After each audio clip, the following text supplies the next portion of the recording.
The name of the boat is Taia, and it's a Morgan 46, which was built in 1980. We couldn't be happier with the boat. It's been great.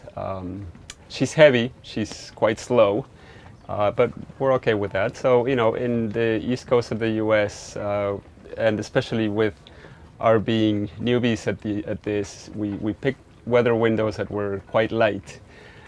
So we didn't move very fast, and we motored a lot in the East Coast, and then a little bit less in the Bahamas. But now being here and, you know, being more comfortable after living aboard for almost 2 years, we sail everywhere. Well, this is something that I dreamed about since I was 15. I've always been fascinated with boats and sailing in general. So when I got married, I told Taia, my wife, that this is something I wanted to do, and she said, okay. Probably thinking that, you know, it was, you know, a dream very far into the future. But then one day when Camilla was born, I thought, okay, now we need to get serious about this and start planning for it. And we did, and we planned and we saved for about 7 years, and then we started. Especially we were waiting for Matthias, our youngest, to get older. How old was he when you left? He was 4, yeah. He was 4, and now he's 6. Well, boat maintenance is always a challenge. The amount of money it takes is a bit of a challenge. School, definitely. Not so much the work itself, but the amount of time that it takes. So for example, you know, a lot of our cruising friends are people in their 50s and 60s, and their morning routine is we get up, we have some coffee, you know, we have breakfast, we go for a walk. We don't do that.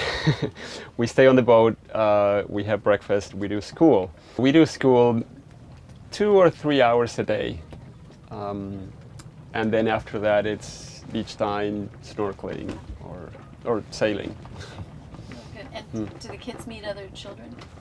Constantly. We have periods of time in which we barely see our kids because we start sailing with another family and the sleepovers begin.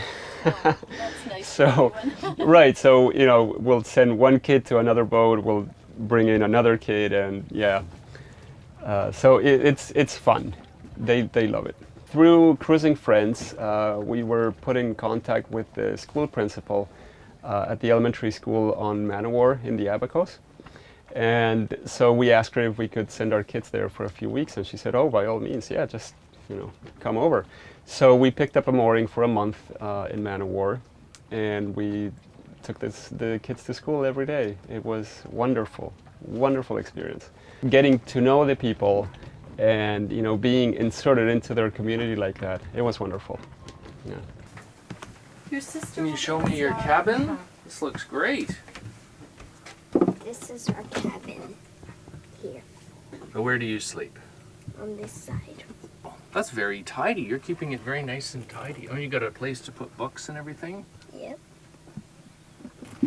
What is your favorite part of living on a boat? Spending more time with my family. What's your least favorite thing about staying on a boat? living on a boat? Do you remember your record for seasickness? 5 throw-ups. Oh. Sorry, what's that? Yeah. I threw up 5 times one day sailing. Oh boy. You survived though. You get better again? Yeah, do you like doing school on the boat? Yes. Well, who's your teacher? My mom. Is she any good? Yes. Yeah, this table, main place on the boat. It's quite big in here.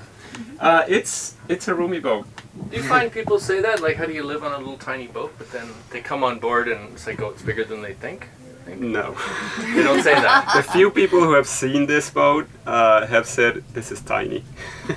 But of course, you know, they come from 2,500 square foot houses. So this is so foreign to people who are not used to being on boats. Now for us, it's big. Boats, though, For people who know boats, It is. it's big. Yeah. Yeah, you've got a nice galley there too. Yeah. Where all the magic happens. Yeah. Yes. So we have a freezer and a fridge, the oven, of course. So yeah, everything that we need. Looks very secure to be at sea. Right. too, Yeah. Because it's narrow, so I kids usually can just yeah. just. If you're bouncing around at sea. Yeah. Well, brace if it's yourself like in. that, I'm not down here. Yeah. That's the truth. Yeah. Yeah. Yeah. When it's rough, we're in the Just cockpit. stay- yeah. Yeah. It's not fun being down here. Then there's a tunnel back even further. You got more Yeah. cabins. So this is a passageway with 2 bunks, which are piled up with stuff, and this is the reason, or one of the most important reasons why we chose this boat. The size of this cabin. Wow, it's huge. Yeah, this is actually. Hello, Matthias. How are you? Good. Do you want to say something about that? What have you got there?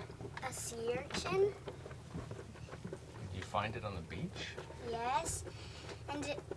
This one's dead. And if you touch one that's alive, it will hurt very much because it has spines. Yeah, I usually though let them just read the material and let them figure it out on their own. And then if they do have questions, they ask me. But pretty much most of the time is them working on their own, and then I'm just sitting there ready to answer any questions they may have. I downloaded the Ministry of Education curriculum, so I know what they are supposed to be doing, and then I bought a lot of books. So I'm just following those books and then following the curriculum from Ontario, just making sure that they cover everything that they should be covering.